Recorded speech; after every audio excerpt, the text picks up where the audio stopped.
This one-world event matches the Bible's most terrifying prophecy: Gog Magog War.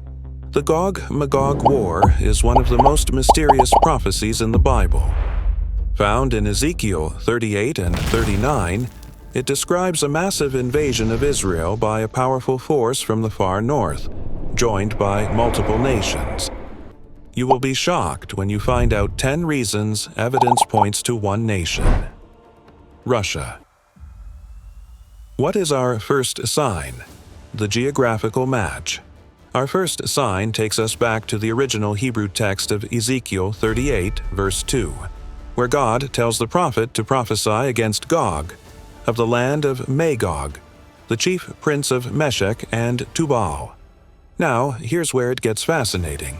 The Hebrew word translated as chief prince is Rosh. But many Hebrew scholars argue this isn't describing a title, it's describing a place. And the ancient Hebrew word Rosh is the linguistic root of the modern word Russia. But here's what really seals the geographical identification, and this detail will send chills down your spine. Ezekiel 38 says these invaders will come from the far north. Now, if you take a map and draw a line straight north from Jerusalem, straight north, you hit Russia. Not metaphorically north, not symbolically north, literally, geographically, precisely north. No other major nation on Earth fits this geographical description. None.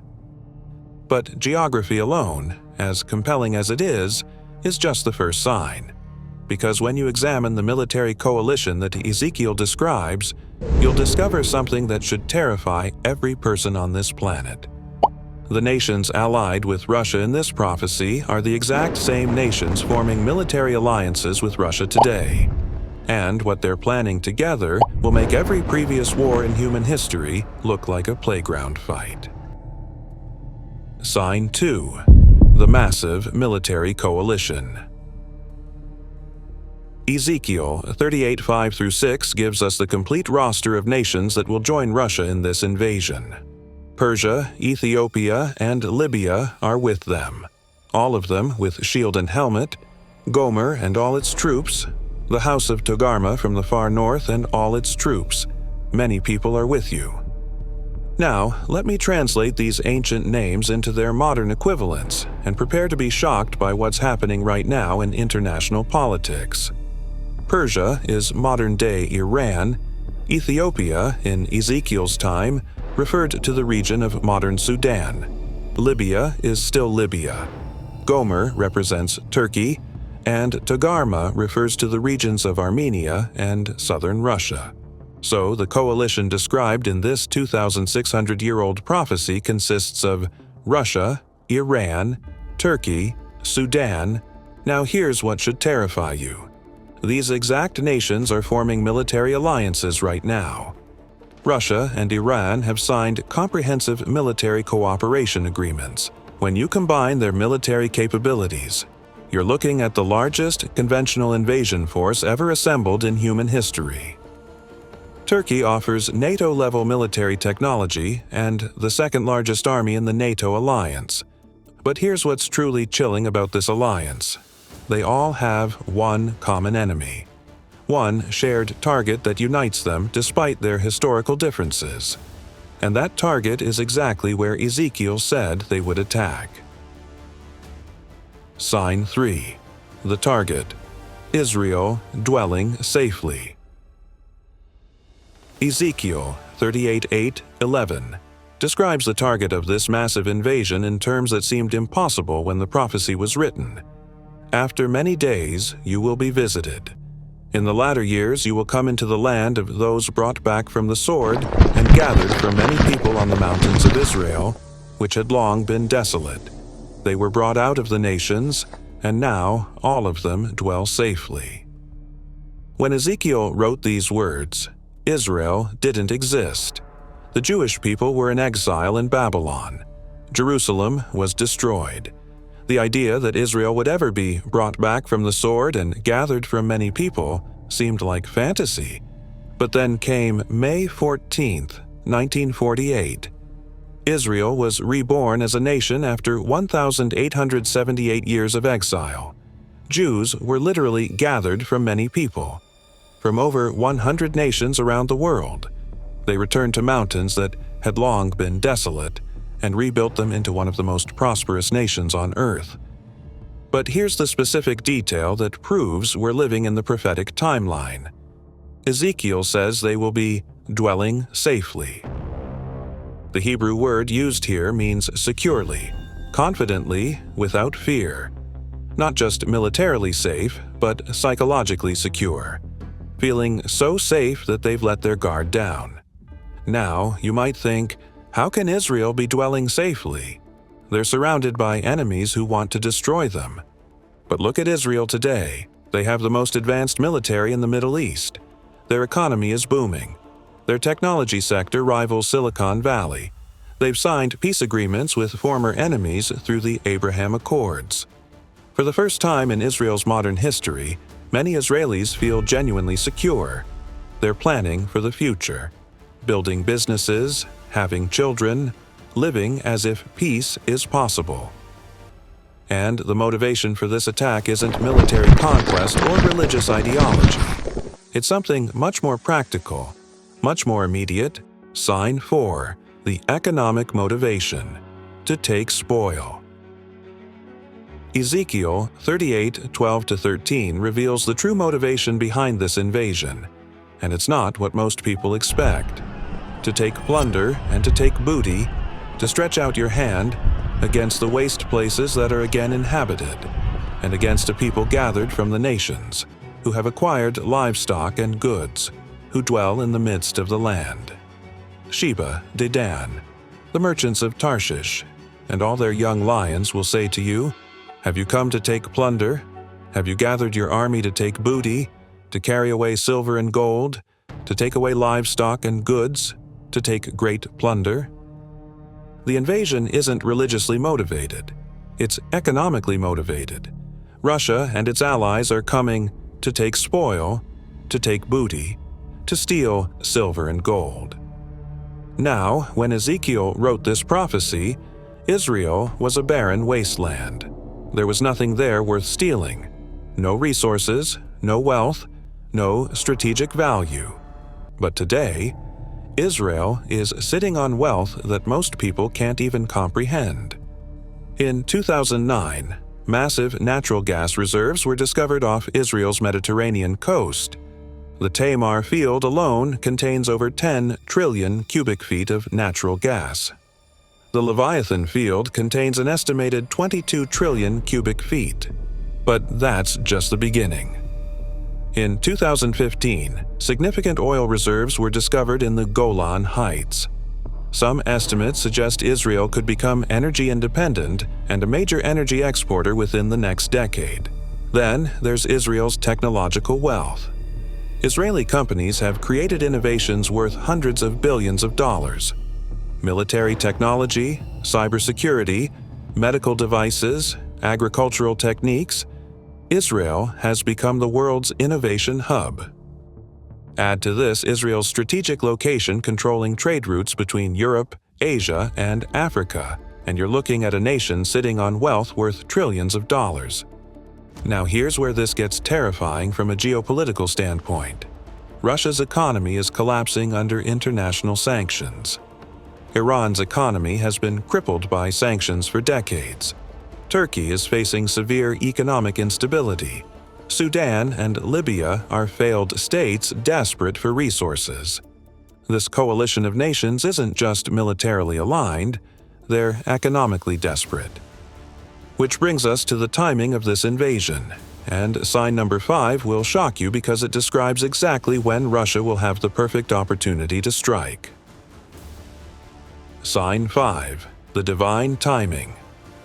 Ezekiel 38:8 gives us the precise timing for this invasion. In the latter years you will come into the land of those brought back from the sword and gathered from many people on the mountains of Israel, which had long been desolate. They were brought out of the nations, and now all of them dwell safely. 3 specific timing markers. In the latter years. After many days. and when Israel dwells safely. The phrase latter years appears throughout biblical prophecy to describe the end times. But here's what's truly chilling about the timing. 1 Thessalonians 5:3 warns that when they say peace and safety, then sudden destruction comes upon them, as labor pains upon a pregnant woman, and they shall not escape. The Bible repeatedly warns that false peace immediately precedes catastrophic war. Current peace negotiations, normalization agreements, and diplomatic breakthroughs may not be signs of lasting peace. They may be signs that we're in the calm before the storm.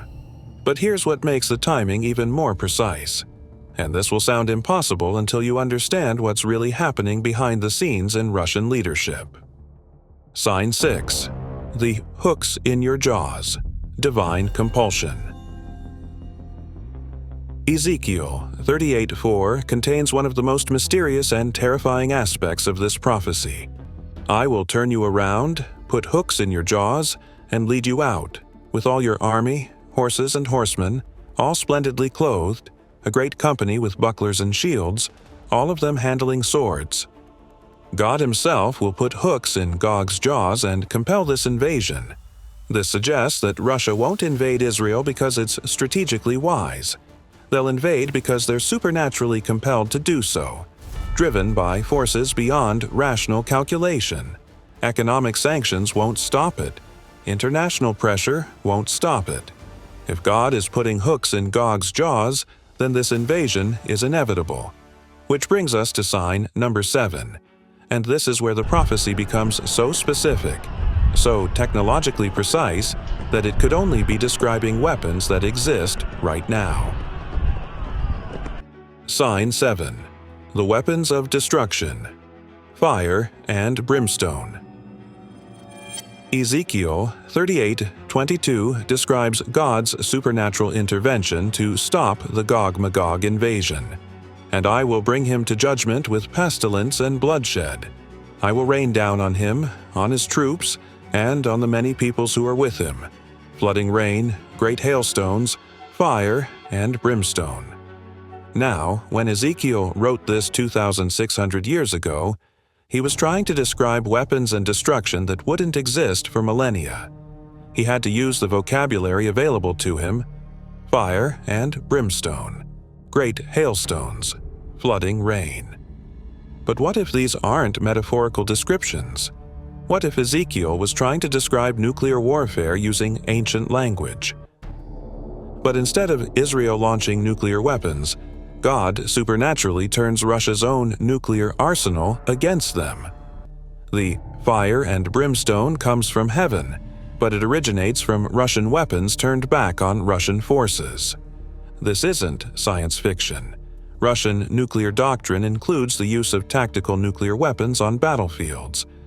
Ezekiel 39:6 adds another terrifying detail. And I will send fire on Magog, and on those who live in security in the coastlands. Then they shall know that I am the Lord. Fire will fall not just on the invasion force, but on the homeland, on Russia itself, and on those who live in security in the coastlands, possibly a reference to Russia's allies or even nations that failed to assist Israel. But here's what makes this prophecy so urgently relevant. The nuclear capabilities described here exist right now. The weapons are deployed. The doctrine is established. The triggers are in place. Which brings us to sign number 8, the prophetic timing indicators that suggest this war could begin at any moment. Sign 8, the current escalation cycle. Our final sign is the most disturbing because it's happening right now as you're watching this documentary. The preliminary phases of the Gog Magog War may already be underway. Over the past 2 years, we've witnessed an unprecedented escalation of tensions between Russia and Israel that follows exactly the pattern you would expect if the Gog Magog prophecy were beginning to fulfill. Russian and Israeli forces have engaged in multiple direct confrontations in Syrian airspace. Both sides seem to be looking for an excuse for larger conflict. 5. total destruction. Ezekiel 39:4-5 describes the complete annihilation of the invasion force. You shall fall upon the mountains of Israel, you and all your troops and the peoples who are with you. I will give you to birds of prey of every sort, and to the beasts of the field to be devoured. You shall fall on the open field, for I have spoken, says the Lord God. The destruction will be so complete that it will take 7 months to bury all the bodies. Ezekiel 39:12. For 7 months the house of Israel will be burying them, in order to cleanse the land. Phase 6. Global recognition. Ezekiel 39:6-7 describes the worldwide impact. And I will send fire on Magog and on those who live in security in the coastlands. Then they shall know that I am the Lord.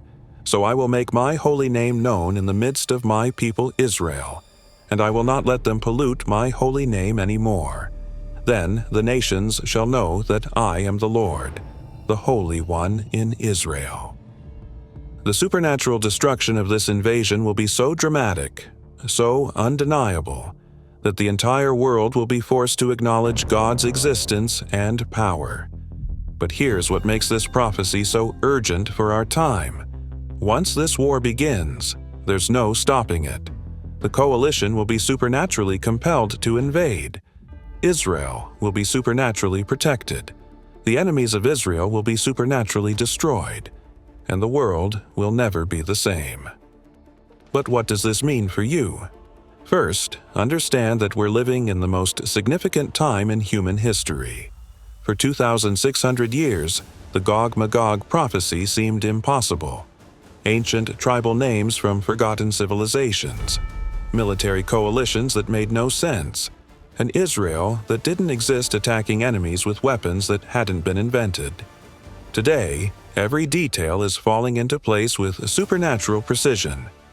Second, recognize that this war will change everything. When God supernaturally destroys the world's largest invasion force, when fire falls from heaven in the sight of all nations, when the dead are so numerous it takes 7 months to bury them, the entire world will know that the God of Israel is real. Atheism will become intellectually impossible. Secular governments will be forced to acknowledge supernatural reality. Every world religion will have to explain how their beliefs account for the God of Israel's obvious supremacy. Third, understand the urgency of spiritual preparation. Ezekiel 39:7 says God will make my holy name known and not let them pollute my holy name anymore. This suggests a massive spiritual awakening following the Gog Magog War, but that awakening comes after unprecedented destruction and chaos. Global economic collapse as major nations are destroyed. Millions of refugees fleeing devastated regions. Political upheaval as governments struggle to explain supernatural events. Those who are spiritually prepared will have hope and understanding during these traumatic times. Those who aren't will face these events with terror and confusion. Fourth, support Israel during this critical time. The Gog Magog War specifically targets Israel. God's supernatural intervention saves Israel from destruction. Genesis 12:3 promises that God will bless those who bless Israel and curse those who curse Israel. Nations and individuals who stand with Israel during these prophetic times position themselves on the right side of history and on the right side of God's judgment. Fifth, share this information with others. Most people have no idea how close we are to these events. Most Christians don't understand the prophetic significance of current Middle Eastern politics. Most political leaders don't realize they're playing roles in ancient biblical prophecy. People need to understand what's coming so they can prepare spiritually, emotionally, and practically. Sixth, watch current events with prophetic understanding. Every escalation between Russia and Israel, every new alliance in the Middle East, every development in Syrian politics. These aren't random news events. They're prophetic developments leading toward the most significant war in human history. When you understand the prophetic timeline, current events make sense in ways that secular analysis can't explain. Finally, remember the ultimate hope of biblical prophecy. The Gog Magog War is terrifying, but it's not the end of the story. It's the beginning of God's direct intervention in human history. After the supernatural destruction of Israel's enemies, the world will enter a period of unprecedented peace and prosperity under God's direct rule. War will end. Poverty will be eliminated. Disease will be cured. Justice will be perfect. The Gog Magog War isn't just about destruction. It's about the inauguration of God's kingdom on earth. The darkness we're approaching will be followed by the most glorious light humanity has ever seen. But we have to get through the darkness first. Are you ready? The ancient prophecy is becoming modern reality. The nations are aligned. The weapons are positioned. The timing is perfect. The Gog Magog War isn't coming someday. It's here. Watch, pray, prepare, because everything is about to change.